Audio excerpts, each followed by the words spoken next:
देखिए 10वां क्लास का एक और सुपर सवाल बोला है, दिए गए चित्र में पी क्यू आर एक समकोण त्रिभुज है। क्या है भाई? समकोण त्रिभुज है। कहने का मतलब कि यहाँ पर क्यू इज 90 डिग्री बोला है ना भाई जी।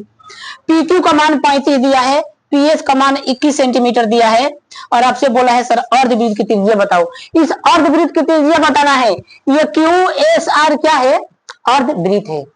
अगर ये क्यू एस आर अर्धवृत्त है तो जरूर कहीं ना कहीं इसका सेंटर मिल रहा होगा। बोल दो। एक बात बताओ भैया कि एक हम काम करते हैं, यहां से इसको मिला रहा हूं, मिला दे, मिला दे बोलना यार। तो this is called 90 degree, this is called 90 degree. Same वही वाला कंसेप्ट ले चलता हूं भाई साहब। देखो अगर ये 21 सेंटीमीटर है, देखो पहले ये समझा करो, ये 90 डिग्री, ये 90 डिग्री है, तो इस वाले एंगल को मैं क्या मानता हूं? थीटा। तो ये वाला angle automatic 90 degree minus theta. अरे बोल दो, समझ में आ रहा है कि अपने को पढ़ा रहे हैं? ये वाला एंगल 90 डिग्री, ये वाला एंगल थीटा, तो ये वाला एंगल कितना बनेगा भैया? तो आप कहोगे मास्टर 90 डिग्री माइनस थीटा बनेगा। बनेगा कि नहीं बनेगा? बिल्कुल बनेगा। तो भैया आपसे पूछा क्या है? अर्धवृत्त की त्रिज्या ही तो पूछा है, अर्धवृत्त की त्रिज्या ही तो पूछा है। अच्छा, अब मुझे एक चीज बताओ कि मुझे दो ट्रायंगल एक जैसे दिख रहे हैं, कौन कौन?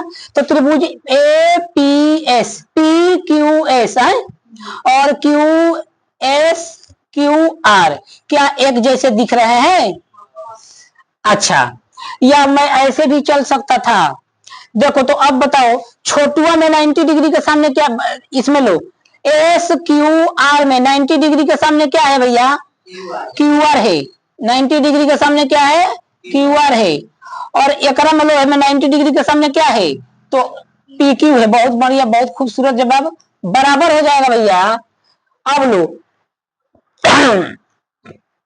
जरा सा गौर करो, अगर ये 21 है तो ये 7 गुना 3 हो सकता है भैया, ये 7 गुना 5 हो सकता है, तो क्या ये 7 गुना 4 नहीं होगा? मतलब ये 28 सेंटीमीटर हो जाएगा। बोल दो। अरे लंब के सामने 35 है, निकालोगे तो ये 28 आएगा। लंब स्क्वायर प्लस आधार स्क्वायर बराबर कॉर्न स्क्वायर। तो थोड़ा सा ध्यान देना होगा, ट्रिपलेट का मेथड है ये। अब बताओ भैया, देखो कैसे, ये क्या है? थीटा का सामने लंब है तो ये आधार हो जाएगा। तो क्या ये कॉर्न है 90 डिग्री के सामने, तो क्या ये आधार नहीं होगा? Q S. अच्छा, अब बताओ मुझे कि छोटे वाले ट्रायंगल में बात करो। छोटे वाला इस एस एस क्यू आर में, किसमें? एस क्यू आर में थीटा के सामने क्या दिख रहा? 28। 28 मतलब P Q, P S Q ना जी, एस क्यू। और इसमें ले लो थीटा के सामने पी क्यू एस में, पी क्यू एस में देखो सिमिलरिटी लगा रहेगा ना। तो एस क्यू आर में थीटा के सामने ये दिया था 28, तो इस छोटुआ में थीटा का सामने क्या दिया है? 21, मतलब पी एस। बोल दो भैया कि मैं गलत नहीं पढ़ाया। समझ गए सब कोई? बिना समरूपता लगाए या ट्रिग्नोमेट्री लगाए इस सवाल को सॉल्व करना इतना आसान काम नहीं है। तुम लोग लगाते रह जाओगे वृत्त की त्रिज्या क्या होता है, नहीं बनेगा भैया। क्यू आर का मान कौन आदमी बता सकता है भैया? क्यू आर का मान ई आर है जी, तो क्या ये टू आर नहीं होगा? पी क्यू का मान कौन बताएगा? तो आप बोलोगे भैया 35 दिया है, दिया है। एस क्यू का मान कितना दिया है? तो 28 दिया है। और पी एस का मान कितना दिया है भैया? S Q. अब पी एस का मान कितना दिया है? 21। बहुत बढ़िया। अब देखो 21 दूनी के 42 आर बराबर 35 गुने 28। आर का मान निकल गया पगला, 35 गुणे 28 बटा 42। कितना बार से कटेगा जी? 5 7 35 है, 6 7 42। ठीक है।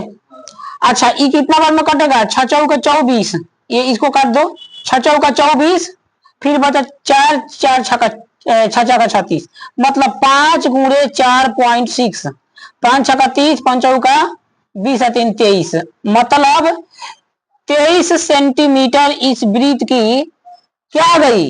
त्रिज्या आ गई। अर्धवृत्त की त्रिज्या ये क्या था? 23। तो यहां से भी तो 23 होगा। अगर पूछता अर्धवृत्त का व्यास कितना है तो मैं बोल देता कि 46 सेंटीमीटर आता। कहीं डाउट किसी को? तो कर लो भैया।